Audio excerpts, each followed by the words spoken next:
Hello, and welcome back to the Masonic Roundtable, a weekly program where Masons from around the world get together to talk about Masonic news in a friendly manner. As a reminder, the thoughts and opinions expressed here are solely the opinions of the participants and do not represent any grounded statements and positions. Make sure you keep your conversations open for the public and on the level. To interact with us, you can send questions and comments live every Thursday night as you watch us live on Facebook. So hello and good evening to Facebook land, as well as YouTube. Hello and good evening to Facebook. Let's see.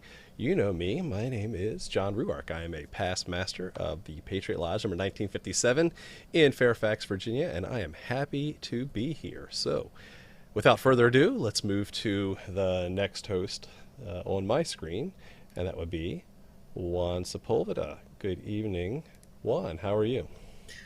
I'm doing very well. Good evening, everyone. Juan Sepulveda here from Orange Blossom Lodge number 80 in sunny Kissimmee, Florida, and the brother behind thegentleman'sbrotherhood.com. Good evening. Good evening. Next up, Robert Johnson. How's it going, Robert? Hey, everything's going really well. Thanks, John. Robert Johnson, Space Novum Lodge 1183 up in Libertyville, Illinois, and the host of Whence Came You Masonic Podcast. Good to be with you guys. Thanks. Excellent. And last but not least for tonight, Joe Martinez. How are you, Joe? Ooh, Joe Martinez. Let's see. This week I am from Benjamin B. French Lodge, number 15 in the District of Columbia, and I'm a Pisces, so happy to be here. Excellent, excellent. All right. So Jason's feeling under the weather tonight, but we won't hold that against him. Be well. Let's get into one additional thing. Before we get into tonight's topic, I want to give a special shout out to the patrons who've been supporting the show. You guys are awesome. Thank you for everything you do to support the future of Freemasonry and Masonic education. We'll talk a little bit about Masonic education tonight. If you'd like to hop in the super secret Facebook chat room that we have, love to see you over there. We've had some wild conversations. This week it's been about, is it older modern English or old English? Right, of what our catechism resembles. So you'll have to find out by heading over to patreon.com/the Masonic Roundtable and chip in a few bucks, and that way you'll help support the show, support the tech, and keep this going for quite a long time. So thank you for that.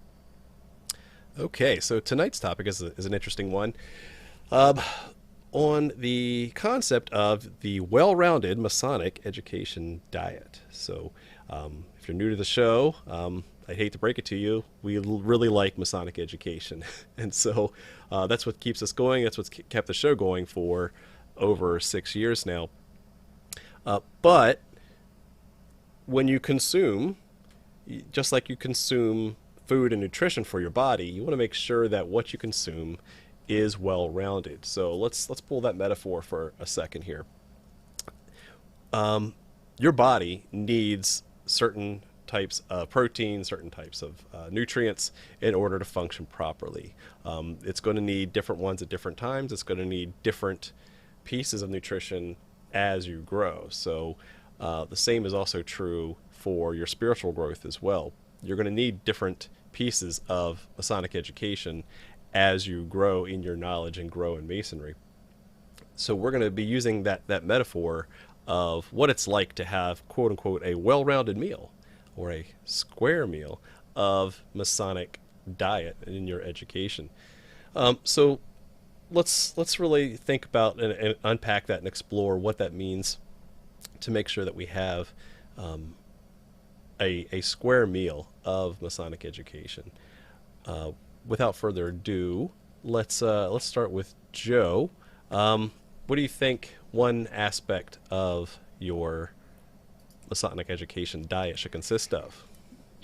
Well, I think probably the least one that it consists of is symbolism, or the interpretation of symbolism. I think that, and we'll get into some examples of what Sure.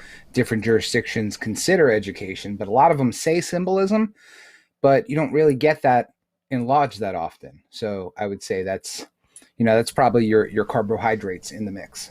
There you go. Food pyramid and all. Remember, food pyramid's been debunked. How about you, Juan? What do you think another aspect of Masonic education consists of? Another aspect of Masonic education, of course, which is my favorite, is the practical application of the morals and ethics that are promulgated in the craft. So the practical application, the applied Freemasonry, if you will, that's another component that I think it's essential. Or you can call it a macronutrient. Would you say that it is a system of morality, veiled in allegory and illustrated by symbols? Yeah. So the allegory is the gravy, and the symbol is the garnish. Ooh, I'm getting hungry just thinking about this. All right, Robert, what say you? What do you think is another aspect of Masonic education? Well, number one, I just loved Juan's allegory there. I like the picture that you painted. Brilliant. I just realized there's a lot of puns in what I just said. If you think about what you do for a living, anyway. I so yeah, it's well rounded, right? So we're talking about different food groups, whatever. And I'm going to go ahead and throw out that ritual instruction might also be a component of Masonic education.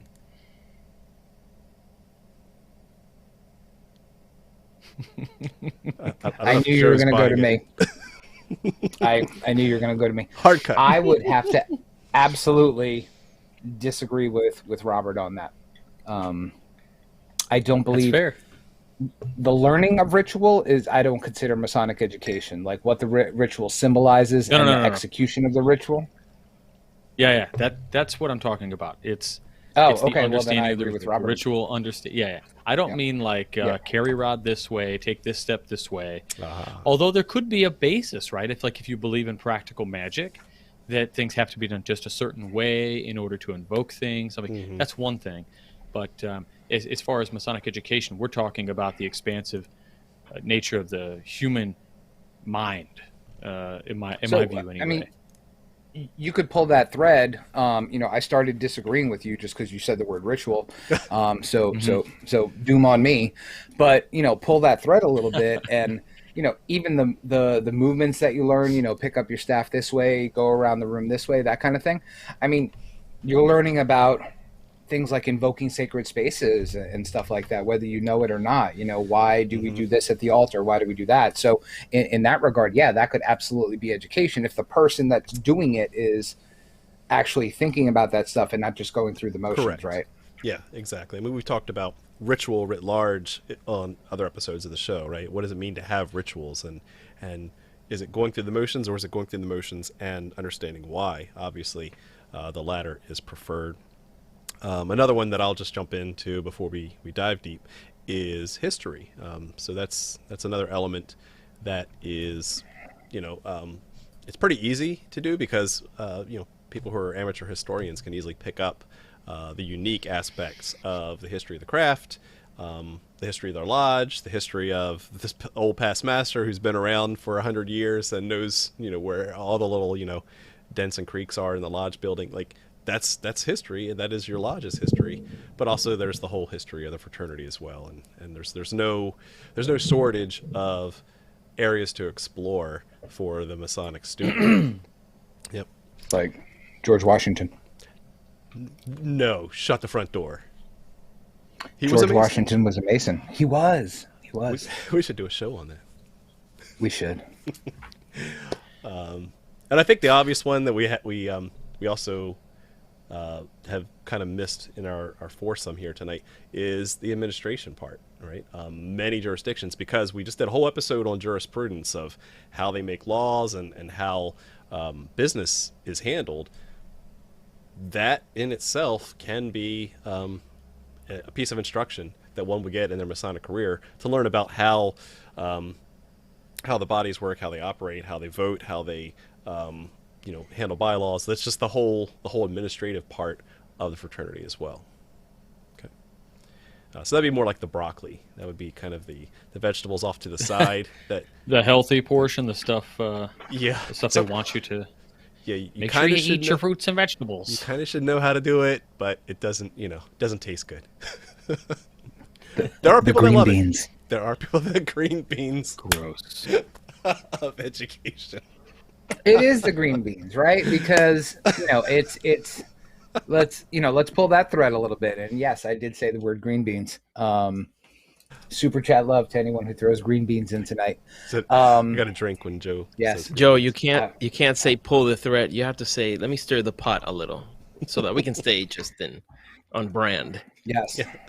Indeed.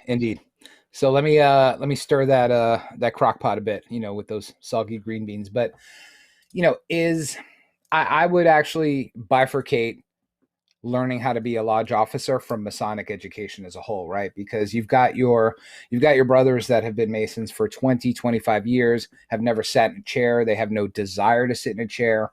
Why do they need to learn, about this and about that when it pertains to, the duties of a deacon or the duties of a warden and stuff? So, that administrative stuff, while I think is important, and maybe it's just me, I kind of I break that off from Masonic education. For me, Masonic education, maybe I'm getting to the end of the show at the beginning of the show, but for me, Masonic education is how do I take the things that I went through and turn them into something that I can apply in my real everyday life, right? Learning how to, get mad at a brother because he didn't vote the way that I did, that I can't go take into my real life, or the parking lot. So you bring up a really good point, and I'm gonna flip it back to you, Joe, because I know you've done some research for this. Instead of just Joe's opinion, let's explore what Grand Lodges say Masonic education actually is, right? Because that's the catch-all here. Like, if I know personally, we've had people message the show saying, "Hey, I'm fascinated. Where do I start? Where do I start learning about Masonic education?" And then, the first question is, "What do you want to learn?" Because, what floats your boat? Because there's so many paths you can take. And, as we talked before the show, Joe, I'm influenced by what the Grand Lodge of Virginia says. And so there's an interesting quote out of some of our education officer manuals in the Grand Lodge of Virginia that really helps to narrow it down a little bit. So what does the Grand Lodge of Virginia say what Masonic education actually is? Yeah, absolutely. So they have a fantastic definition on paper. And it goes like this. It is Masonic education is the non-ritualistic instruction of the brethren in all aspects of Freemasonry, including but not limited to the history, philosophy, symbolism, leadership, laws, and customs. And then I'm going to skip on to the next part where it says, dedicated Masons contribute to the betterment of the craft in general and help spread the goals of Freemasonry among individual Masons when they are properly educated. And here's my favorite part. The purpose of Masonic education is to encourage every Mason to have a sense of wonder about his fraternity, to inquire after a better understanding of our principles, and to be self-relying in seeking the light of knowledge from the multitude of sources available to him. I mean, that is just a beautiful definition. Beautiful. So what does it mean? Well, what it gets translated to, it means we're going to talk about George Washington at every single opportunity for education possible. And so that's the But why the is disconnect. that? Right. Why is that? It's accessible and easy. I mean, so that's what Virginia says. Are you okay if I tell you what Illinois has? Please. Yeah. So here is Illinois'. We have something called the Intender Manual, which defines our different things. So it's a book that really goes through the 3 degrees, explains it to the candidate, and all of these things. So we actually stole the kind of intender idea, I think, not stole, borrowed from Grand Lodge, Ohio. Shout out to Chad. But way back, I think before Chad was born, probably. So it's 3. They have 3 sentences. There are 3 Masonic education is statements in this book. The first is Masonic education is a means of helping preserve membership and keep our brethren interested in the craft and its work. So that talks to membership retention, the reason we come to Lodge. It says, in general, Masonic education is intended for 1, the candidate, 2, the officers, 3, the members, 4, the families of members, and 5, our neighbors and friends. All can be subjected to Masonic educational efforts. I think that's cool because it means, hey, bring people out to Masonic education events. And third, it says the purpose of Masonic education is to aid a new brother in becoming a true Mason. We realize that every member will not become a Masonic scholar and cannot compel him to attend a school of instruction or otherwise. An attempt must be made to show him the true value of Masonry and the part it can play in his life. So I think that really talks to the applicable part in a Masonic sense, like as Juan was talking about, and what Joe also alluded to. What do you take and how do you put it in your life in action today? So it does speak to those things. One thing that I do find unique about it is it speaks to a core reason for Masonic education, which is the idea that it's there to, like, what is the value proposition? We've talked about this, I'm glad you brought that up. Exactly. Right? And this is what, like, what are you getting out of this? And that's, a reason to continue to come back to Lodge.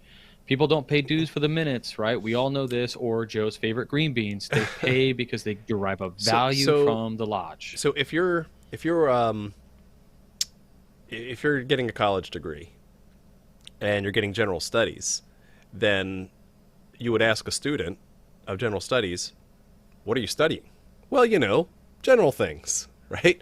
So my point that I'm trying to make there is that without a clear value proposition of electrical engineering, now when you ask an electrical engineer who's on the electrical engineering path, what are you studying? Oh, I'm studying circuits, I'm studying signals, I'm studying discrete math, right? That is much more clear about what education means for that value proposition. And I think that's part of why Masonic education is nebulous. It has a different definition at every Grand Lodge level because we don't have the explicit value proposition, because Freemasonry is everything for everybody. Right. And so you can't study something that's not well defined. Exactly. And I think that's a main problem with this. I wanted to read this little quip, but before I do, I do reckon I want to pass it over to Juan. I think you had something. No, finish your thought, and I'll carry from there. Okay, so this is just a quick quote from Grand Lodge proceedings, and I'll tell you where it comes from here in a moment. But it says, "What facts, theory, or doctrine does the Grand Lodge expect the Committee on Masonic Information to inculcate? The Grand Lodge has not said. Obviously, it is not to teach what it is in the ritual, for that is already thoroughly taken care of. What is the Grand Lodge's authorized and approved version of the history of Freemasonry? It has none, except what is found in ritual. What is the Grand Lodge's interpretation of the symbolism of Freemasonry? It hasn't any except the ritual. What is the doctrine of the Grand Lodge about the philosophy, religion, or principles of Freemasonry? Obviously, nothing except what is already taught in the ritual. Therefore, if your committee circulates any information at all, it must be in addition to the only authorized doctrine of the Grand Lodge, the ritual. Hence, we have the anomaly of a committee officially and solemnly authorized to disseminate unauthorized materials." That's from the Committee on Masonic Information, which was formerly education of the Grand Lodge of California in 1947. That's fascinating. And here's why I completely disagree.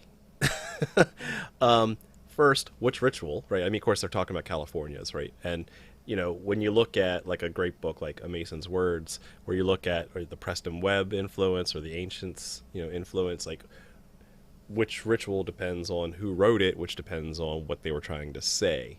And so to say that, well, if it's not explicitly, exoterically written, then you can't interpret it of what the meaning was.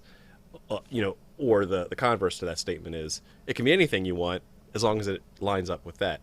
And that's where I have a problem, because, you can't say, well, because, they use the word green in the ritual, that means that green beans apply as a symbol for Freemasonry, right? Yeah. But we know that we know that specific passages were added in that had a specific meaning. And the context to the rest of that the rest of that address basically says, we're frustrated because you won't back us on anything. Okay, that's So fair. they're like, what do you want us to do, Grand Lodge? Okay, that makes And sense. and so this is in 47, so it's an ongoing problem. We don't define it, right? And I don't know what the thoughts are and why, but Yeah. I mean I Juan? have some, but whatever. Yeah, in in Florida, they have what seems to be a wide scope of their definition of Masonic education, to encompass, but not limited to, Masonic leadership, the the management of the lodge. Um, and a good example here, if you were to go to the Grand Lodge of Florida's website, they have a Grand Lodge Masonic Education Programs page, and in it, they have an explanation of the various aspects that they promulgate around the state. And the first is Masonic leadership training. There's schools of instructions. For those who don't know, those are regular meetings that happen. Thank you very much. The regular meetings that happen, I want to say every other week, if not every week, I can't remember. But you go there, and members of different lodges go within a specific district, and they either practice ritual, they prepare for different milestones that lodges need to meet in order um, to basically qualify for recognition from Grand Lodge, or basically to stay kosher. You have Master Mason exams, and those also include the preparation for those exams. So you'll have separate meetings that help Master Masons assimilate the information related to a Master Mason. Lodge officer training. This is very specific about running the lodge. Then you have the Grand Lodge books and exams, which Patrick Tessier mentioned earlier. And these are some smaller booklets that come from Grand Lodge that you can give to the different candidates as they progress through the degree. You have the Florida Lodge of Research. They do their own study, and they publish their own papers, and they share them on their website. Masonic etiquette, basically telling you how to comport yourself in a lodge. They have secretary and treasurer's seminars, and then you have the mentor's manual. I'm not sure what the grand oration is. I haven't read through that, but the mentor's manual is there to help you if you decide to aid another brother in their education. So it hits on a lot of different aspects. Uh, I've gone through a lot of those trainings. For example, I'm very proud of the Masonic leadership training. Uh, the right Right Worshipful Jorge Aladro, past Grand Master of Florida, he worked with other brothers to put together this education, and it really helps. If you have any questions about what your role is within the lodge when you adopt a position, the answers are there. If you want to know about how to handle public relations, there's a chapter on that. And these are things that have to be they can't be handled just by saying, oh, just look to the ritual, because public relations alone is a ever evolving animal that you have to deal with. If you look at many of the discussions about technology in lodges, like, they're just getting into some basic stuff, like IBM being able, PCs, the wave of the future. yeah. Should we get a Square or a PayPal dongle to take dues? I'm like, yeah, you should have 20 years ago. Let's talk about TikTok and masonry. Yeah. Right. So, go ahead, Joe. I was going to say, Juan brought up a couple of things that piqued my curiosity. So, I've been a part of, let's go to another jurisdiction I'm a member of, Massachusetts. I spoke at quite a few district lodges of instruction. And in Massachusetts, it was neat because the entire district would meet monthly and would get together for lodges of instruction that were all education only. It wasn't ritual school. Like here in Virginia, we have monthly ritual schools by district or quarterly ones, depending on what district you're a member of. But that, anything related to ritual is kept in that camp. Then you have, like Massachusetts does, lodges of instruction, where they're only there to have Masonic education, whether it's historical or philosophical or symbolic or even administrative, those four food groups that we talked about. And so I find that interesting that some jurisdictions use lodges of instruction for ritual and some use them for education.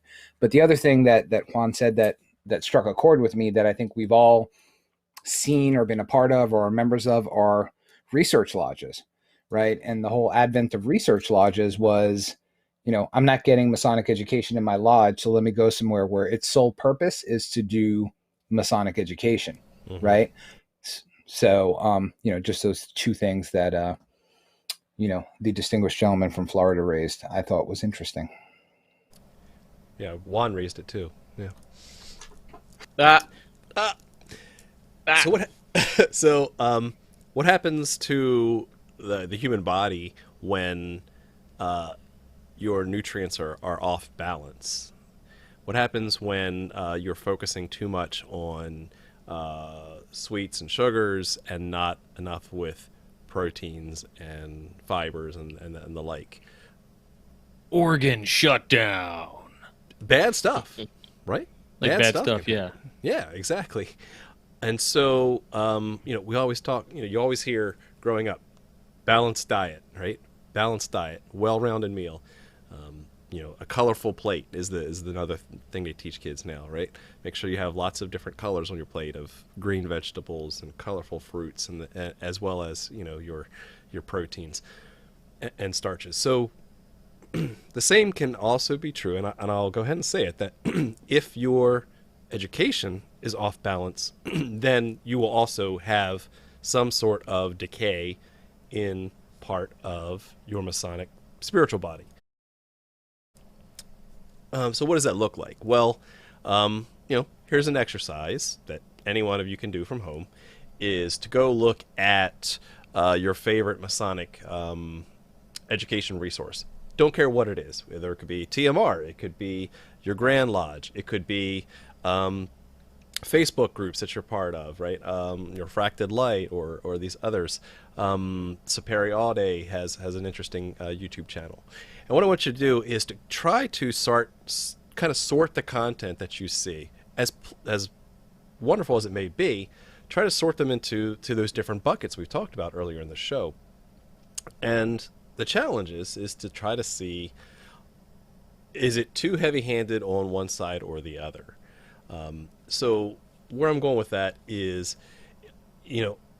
when I was young in Masonry and I was trying to, appeal to our Grand Lodge in Virginia to kind of do more educational programs and have it as a bigger system, the immediate response was, yeah, but, not everybody wants all that. Okay, I got it. And I'm asking for 1% where there's 0% nail, and I'm not asking for 50%. I'm asking for 75%. I'm just asking for, a foot in the door. And the same is also true, if you try to go the other way. So what I'm exploring here is if you take this mental or literal catalog of the Masonic education that you see, try to see is it a balance of administration? Is it a balance of history? Is it a balance of ritual? Is it a balance of symbolism? Because even that, if you're off balance, you can start to decay in those other areas as well. What do you think about that metaphor? It's almost as good as one of mine. Oh yeah? No, I'm just kidding. No. It's way better. It's way better. We've talked about your metaphors. You eat too many carrots, you turn orange. If Right, you I eat do too have- many carrots, you turn orange.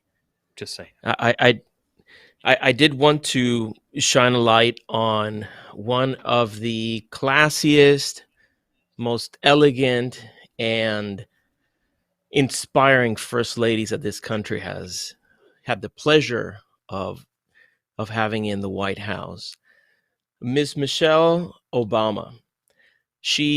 part of her mission when she was the first lady was to address nutrition and to address food deserts. Now, everything we're talking about here, where, for example, you say, well, we don't do history in this lodge. We just do fraternity and fellowship. If you were to ask people who are in food deserts in this country, they're not necessarily starving. They are lacking access to nourishing food. They're lacking easy, immediate, convenient access to food that doesn't just fill them up, but distributes the kind of nutrients that are necessary for there to be a healthy equilibrium in the body. So one of the efforts that she had was to increase, first of all, awareness that there are these food deserts in the country, that there are districts, and there are counties is what I meant. There are counties that are completely devoid of access to good, healthy greens, fruits and vegetables. At the ready, you have fast food restaurants, or you have bodegas that offer, fried food or what have you. So these people are not starving, they're just not getting the nutrient. And if they don't know what they're missing, how can they demand it? How can they make the moves in order to That's fascinating. Oh, Juan. to support those communities? That's wow, that hits home really close to me, because when I was like a young Mason, like, newly raised, the first year or two, honeymoon phase, I was out there on the internet Googling everything. And I'd come to lodge and talk to past masters about this thing, and they'd say, never heard that before. And of course I wouldn't find it in my lodge programs. I would not find it in my lodge library. Yes, the lodge had a library, but they're books of, the history of Royal Arch in Virginia. Right? It's not that it's bad, it's just it did not open the aperture to all these other things I was exploring. So to your point, if all they know is the McDonald's next door, they don't know what other, variety, spice of life that's out there. Mm-hmm. Yeah, to take that even further, right, is this idea, like in real life, those food deserts that exist, and when it's recognized, you started seeing these grants that allowed for farmers markets to come in, and like it was like, if you're all familiar with like pop sales or whatever, right? Like a pop store is going to show up somewhere just to sell a few things. So like just imagine if you take that same kind of model for Freemasonry. Is that pop-up, or is that farmer's market now just that 1% that John was asking for? Can we put that out there? Can we put some fresh greens out there? Can we, throw some chum out there for I'm the not rest saying of we're us? going paleo. I'm not saying we're going to have kale chips. Like, let's not go nuts. Just a little balance. Just a little balance. Yeah. Ease And into think about whenever an individual, just think about how difficult it is for you to break from a habitual food that is just detrimental to your health. Just, it's hard. It's hard for you to say no to it. It's hard for you to choose more wholesome options than to those.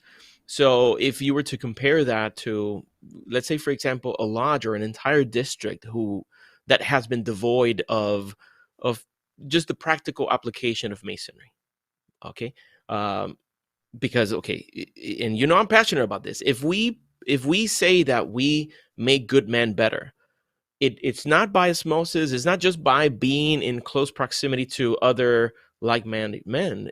There has to be a decision made that I am going to recognize my flaws. I'm going to work at divesting myself from those flaws and giving some room for improvement.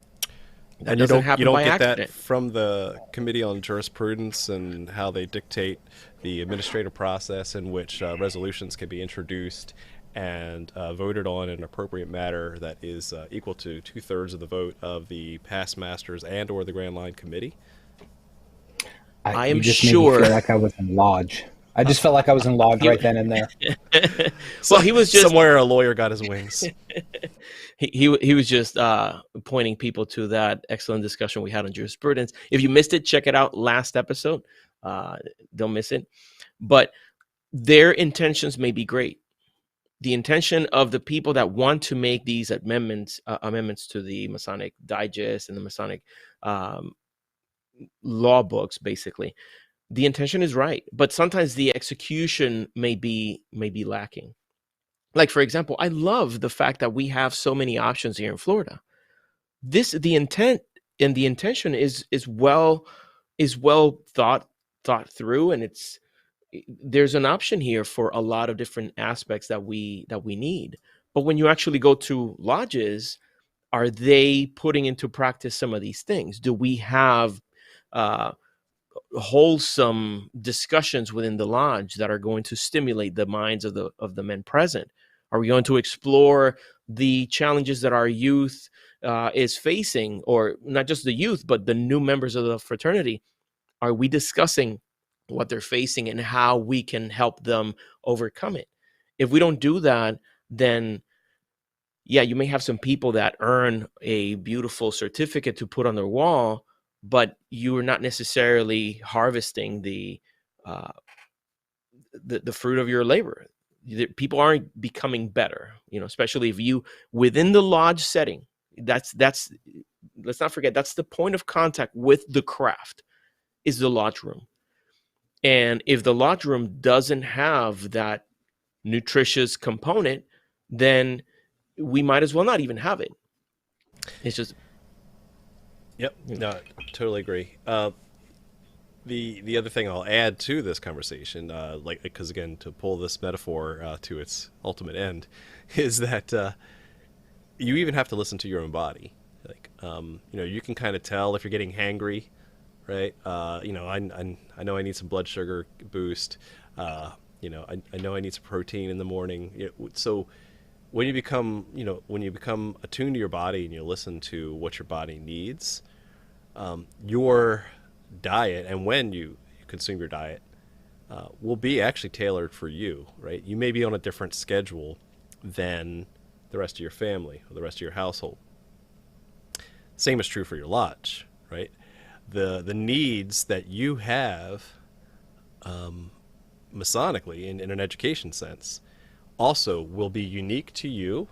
It will also be something that you will have to explore on your own. You will have to consume at your schedule, and will be different, should be different from what is available at your local lodge, for example. So it's always smart to listen to your body. Joe? Yeah, that's a great analogy. I really want to hear Robert's best analogy of the evening, soon. But He's got a doozy. I think, I know he does. I think that let's talk about newer Masons, and let's talk about people that are just getting into the craft, or people that are, that very young Mason, like you were talking about, that example you gave of, going to a lodge meeting as a new Mason and talking with a past master about something you saw on the internet, and they have no idea what you're talking about. I think that the younger or newer Mason, or the Mason that is starting to become interested in Masonic education, doesn't know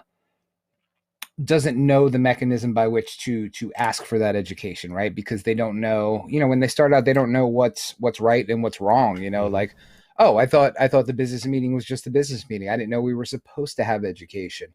I didn't know it was supposed to be such an important component. I read the education manual from Virginia. And like I said, I thought that was an amazing definition. I don't think a lot of lodges put education in the same importance as the Grand Lodge is dictating that you should. But, your newer Mason is not going to stand up in lodge and say, hey, I just read this and we're supposed to be doing education every meeting. And no, they're just going to get frustrated and bummed out, start going to the internet, going less to lodge. And it's a self-perpetuating prophecy, of disappointment. Right. So how do we break that cycle? I don't have that answer right now. Well, and that's kind of the point of the episode, is that if you are off balance in your nutrition, part of your body decays, and if your lodge or your Grand Lodge is off balance in its educational diet, then its membership will decay, both literally and figuratively. Let me shine a light, Joe. You inspired something here.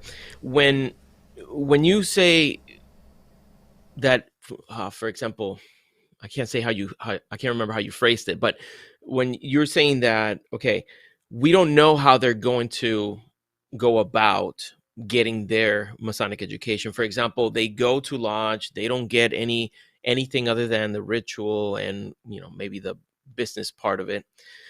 So they're going to stop going to lodge and they're going to spend their own time doing their own research, going to the internet, and so on and so forth. That is fine for few. Like for me, for example, I don't need to go to lodge to get my Masonic fill, because I have a large collection of books. I have a large collection of brothers and friends with whom I have conversations. I have access to multiple groups where I can engage in discussions. So I'm good. But not everybody has that self-determination or that drive, or maybe, like you said, they may not know where to go to get some That reliable wherewithal. information. Yeah.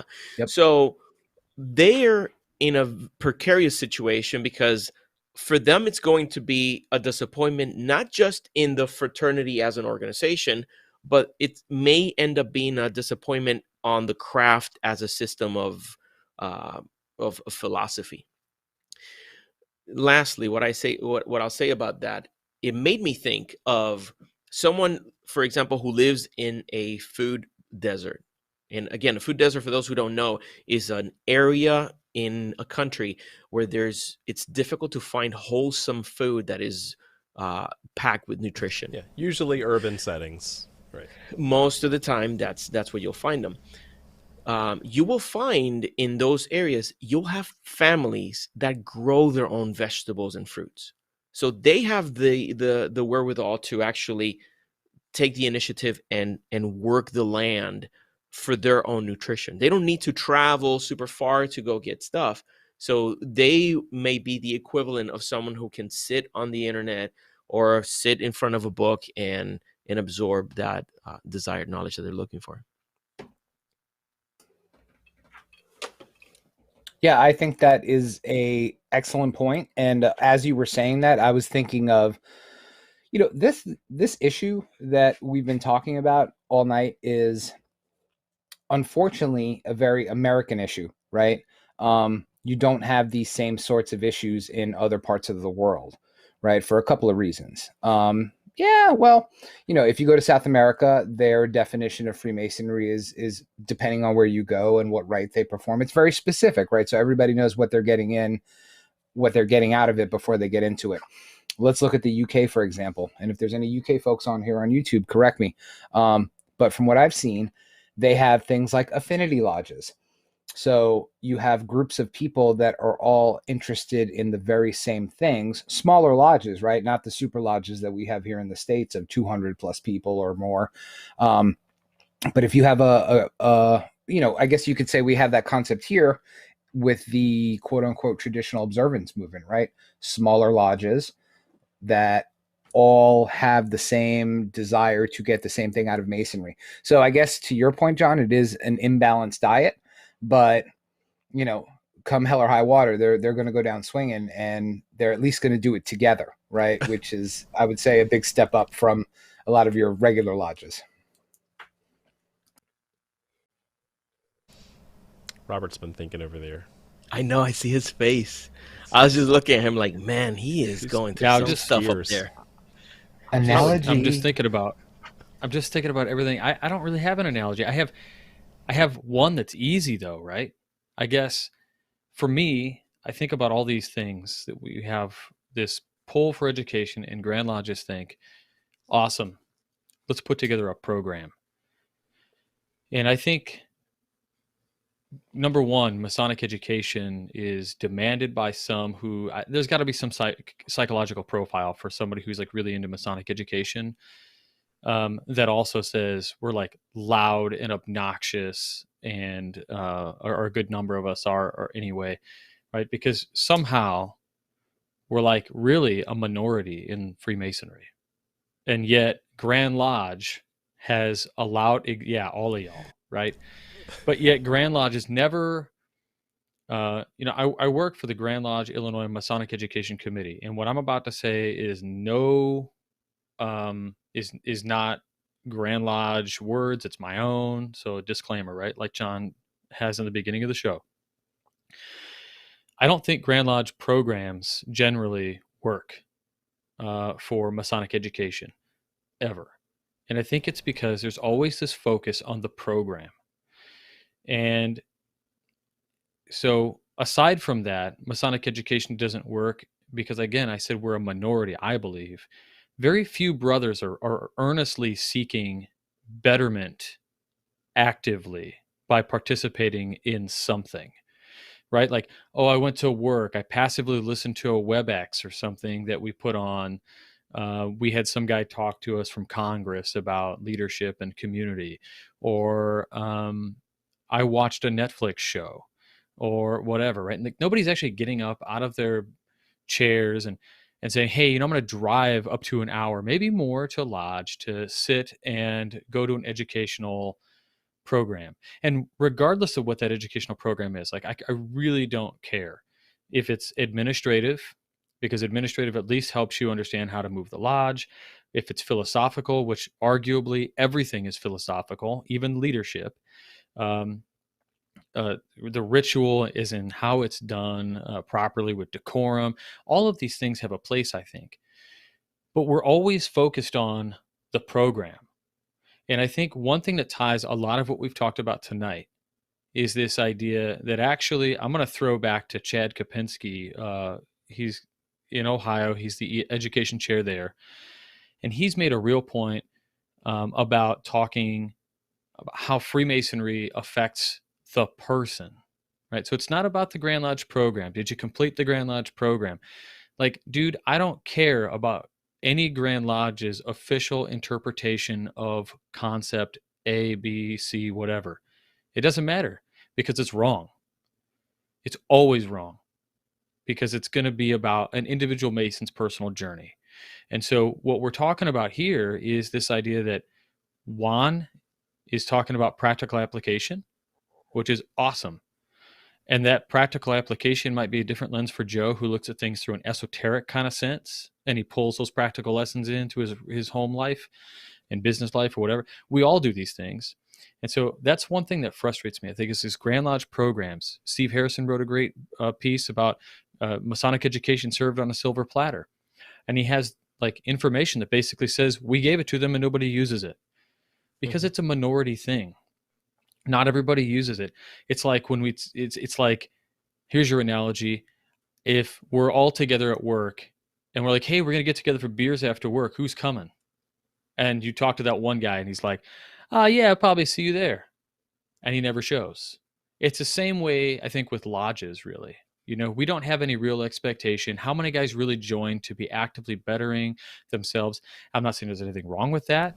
Yeah. Do I personally feel like maybe, I'm sure they get something out of it, right? And I hope they do. But for the minority of guys who are really there for the education, this balanced nutritional kind of concept that you all have come up with, I think that's worked as a really wonderful mode of transport for this. I think a lot of us just, we're kind of on our own, but thank God we all have big mouths, right? Because, we're the loudest. We're the loudest, really. I wanted to share something.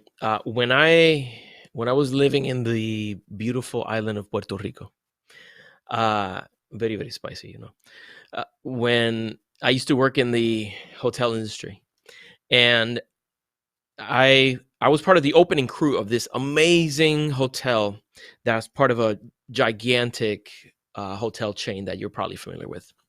Anyway, as part of the training, they were talking about all the systems that they have put in place in order to provide the guest with a memorable experience. The sole mission was not that they stayed and they survived that one stay. It was to emblazon in their minds that this was the place to stay. No matter where in the world you went, you had to find that one hotel chain to stay in. And the way that they encourage you to do that is to make sure that you were attentive to the individual needs of those people. Whenever it was within reason, try to accommodate the expectations of that individual. If we were to look at that approach in Masonry, the goal is to take that one profane person and get them through the initiatic experience and allow him to enjoy the benefits of being part of our craft. If our goal is to inculcate them to be better man, we may need to look at that intersection. Okay, what does he need in order to become that better person? And it's not like we're going to invent stuff for them. We have it all. It's all part of the craft. It's all part of the ritual. It's all part of the teachings. It's just making sure that we're helping them connect with that piece that they need. The other aspect of what that hotel chain used to do was that they empowered the individual. They empowered each and every one of the employees by telling them, listen, if your goal is to help that guest be satisfied through their stay and build a favorable impression of what this hotel chain is about, you can do you can go above and beyond what is expected. There's not a program that says when someone is their room is prepared late, give them a free meal at the restaurant. There's no prescription for that. But if you think that that is going to help in making that experience a satisfactory one, then go ahead and do it. Give them a free drink at the bar. Mm-hmm. Now, if you're going to start doing things that are more elaborate, you have to consult it with a supervisor, but still provide that experience. So I like that. Just to pull the thread on that, I know Zappos, the shoe company that got bought by Amazon, their customer service representatives were allowed to satisfy his customer up to a certain dollar threshold. I think it was like $250. So whatever it was, they didn't need to approve. They could just immediately solve the customer problem. They were authorized to spend the company dime up to $250, no questions asked, to make a customer happy. And then when it got above that, then that's also part of it. And then another little fascinating thing about Zappos, customer service reps were allowed to fire the customers. If there was just a customer that was not worth the time dealing with, you could say, hey, I'm sorry, Zappos couldn't solve your problem. Have a nice day, and hang up on them. So Juan's celebrating that. Wouldn't it be fascinating if we could do the same for Masonry? Sometimes there's just some things we like when people are being, if people are being jerks in the chat, which is a forum that we have to have fellowship and educate each other. If people are being jerks, then bounce. We don't need you in the chat. Yes. I think that all three of you touched on the same thing with different examples, which is essentially the whole purpose of Masonic education is geared towards the individual, right? Robert said it, it's not about the program, it's about the person. And Juan said it, giving his example, it's about the customer. And we really have to look at the Masons in our lodges as customers to that point. Are we giving them what they need in order to continue to come back here or get what they think they are going to get out of this? I don't, I'm afraid to give the answer to that question, right? Because we see declining numbers and lodges closing down and everything just getting decrepit and ugly. But some of the folks on YouTube were talking about this, that there is an upswell in this desire to want to know more, right? And I think we can all agree that the purpose of it is to better ourselves and better our families and better our lives in general, right? So I've seen that upswell in the last few years. I think you all have as well. But it's drips and drabs. But I think if we focus, and I'm guilty of this, I think if we focus more on the individual than the overall concept, I think we'll be more successful than we think, in this endeavor. If you can get one person to commit to, getting rid of some of those vices, like not going to Taco Bell every night, which I would love to do, but I can't because I'm old. I think we can chalk that up to being a success. If we can swing that one person around from, a boring, crappy meeting to opening up a book at home.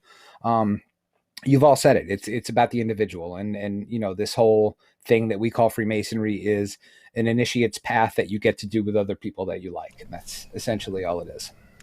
That's an excellent segue to wrap up things into the final question of the night, which is, you think it'd be an obvious one, like, what's your favorite part of Masonic education? I'm not going to go there because y'all are a bunch of nerds and I already know the answer. So the actual question for tonight is, how can each of us listening here, meaning all of you as well, listening to the podcast or watching the YouTube channel, how can all of us influence brothers to consume a well-balanced Masonic educational diet? So think about that. Think about how we can influence those who, again, not tell them what the answer is, because that should be an individual path, but how can we influence brothers to go find and explore a more well-balanced educational diet? And we'll start with Juan. Thank you, John. The first thing that comes to mind is a lesson that I've tried to observe when it comes to dealing with my own children. Don't tell them that you're going to teach them anything. Instead, find a interesting, engaging, clever way to get into a deep conversation. If I tell them, hey, listen, come here, I got to tell you something that it's important, so pay attention, they're gone. Like, they don't care. They don't want to listen. But if I approach them, I said, hey, oh my God, you know what? I just found out that blankety blank, blank, blank. And it's like, how does that make you feel? And I start engaging with them. And before you know it, we're sitting down for a long time having a conversation that I wanted them to have anyway. Do the same in your lodge. Ask, we meet on the level, right? So if you ask for the word, as we do in Latin American Masonry, you ask for the word. You say, okay, I would like to have a word, basically. I like to speak. If you ask for the floor, you're entitled to speak. And you don't have to go through a whole rigmarole. Say, brothers, I just wanted to share something interesting that I found with recently that surprised me, that I had not heard it before, and then just lay it on them. And perhaps later on, offer to the worshipful master if you want to give a more thorough presentation or something like that. But get them curious and then just drop it on them. And I think that they'll go we've a long got this way. budget about the electricity bill we got to talk about. So if you could just put that aside. Tie it into the budget. Make sure us dealing with this budget reminds me of something I recently found out, and boom, just drop it on them. All right, thank you so much, everybody who's been participating in the chat. I love it. Thank you so much for Brother Amadeus. You know that we love you tremendously. Thank you so much for being a great supporter of the Masonic Roundtable. And brothers, I invite you, if you haven't checked out the Gentleman's Brotherhood, please do that. I'm on Instagram, TikTok, YouTube, everywhere. Find me at the Gents Bro, and you'll see some different stuff in there. Thank you. Sweet. Robert, how can we influence one another to consume a more well-balanced diet? Well, I think first, let's look at this.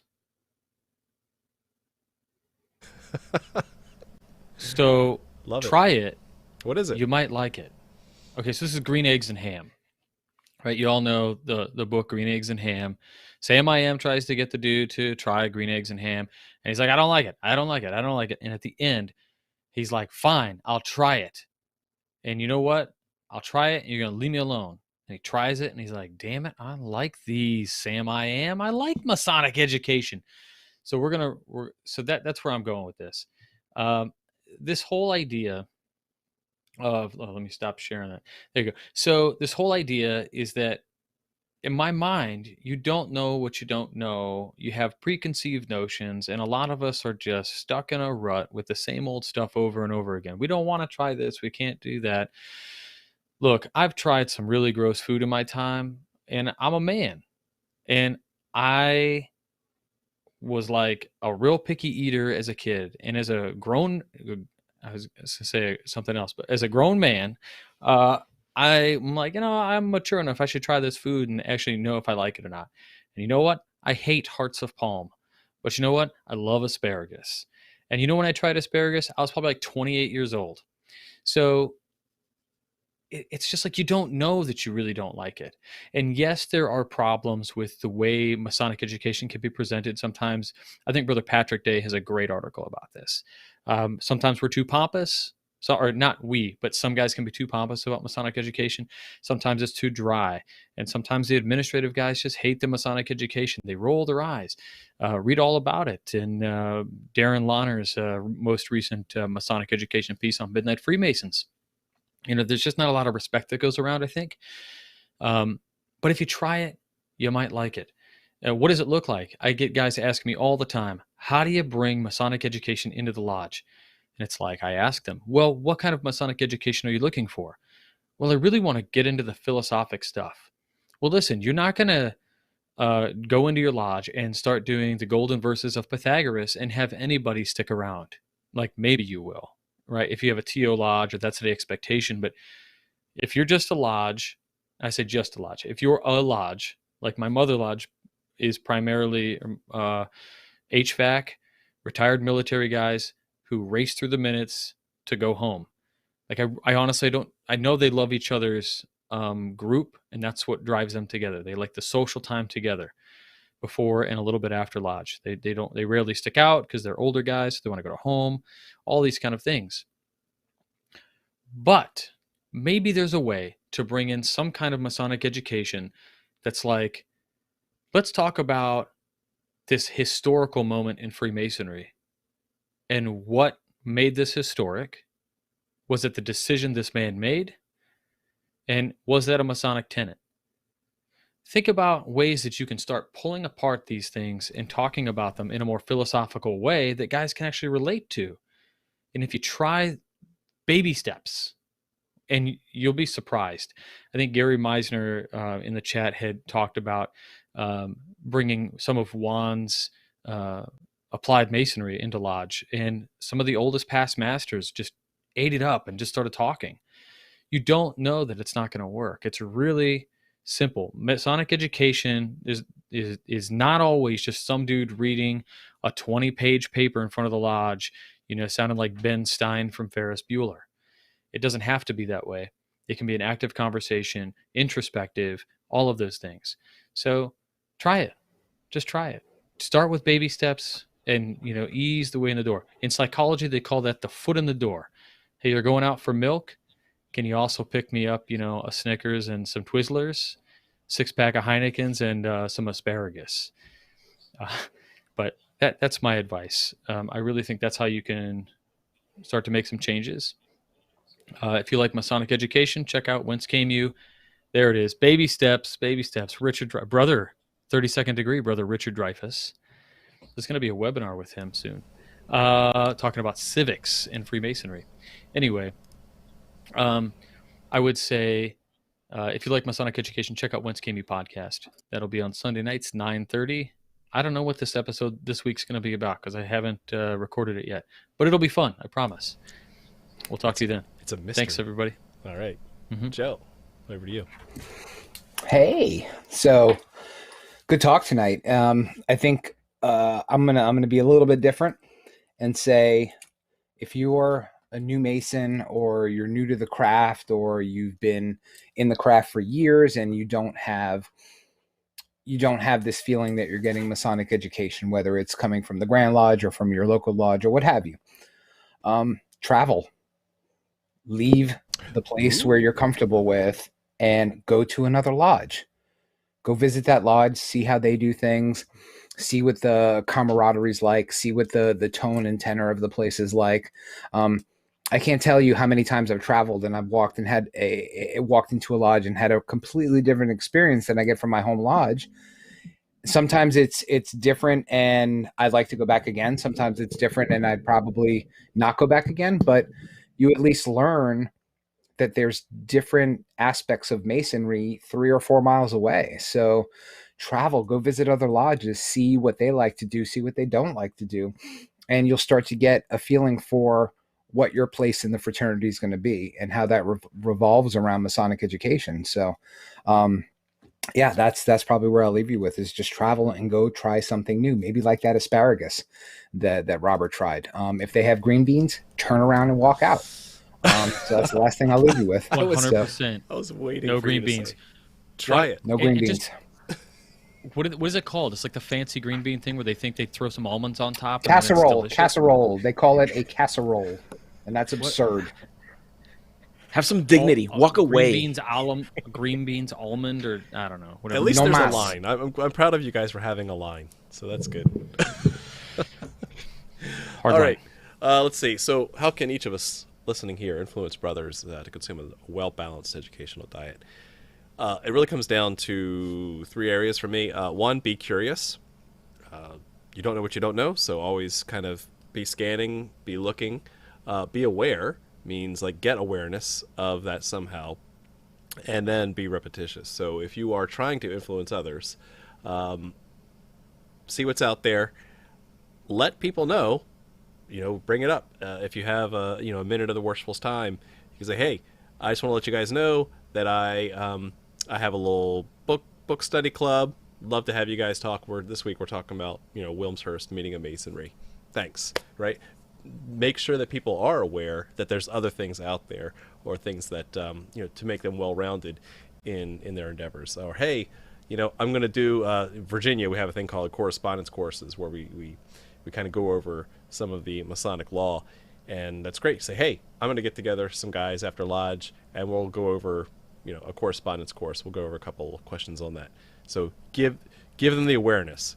Think advertising, but just awareness. Let them know there's something out there. And then finally be repetitious, because you're going to have different guys showing up to lodge 2 months from now. And so they're going to miss when you told them about your book club 2 months ago. You got to say it again. You have to be repetitious, be consistent, be persistent. But that's it. So, know what's out there, make sure that people are exploring, and flat out ask, right? Ask your brothers, hey, what brings you to lodge? Like, what gets you going? Oh, you really like history? Well, that's cool, because our Grand Lodge has a ton of records in their archives that are there for the taking, that we can go and do some research. You want to learn about the first master of your lodge? Cool, let's go find out. So be curious, be aware, and then be repetitious to make sure that everyone can be exposed to that. Because I think that's the real deficiency. If you have an iron deficiency, hey, to pull that metaphor one last time, if you have a sugar deficiency, there's a craving there, and so we want to make sure that when people have the deficiency, they know where to go. They know where to find that last little piece of nutrition that's going to keep them going to live another day. With that, I want to thank you all very much for watching, and want all of you to keep searching for more light. Have a good night.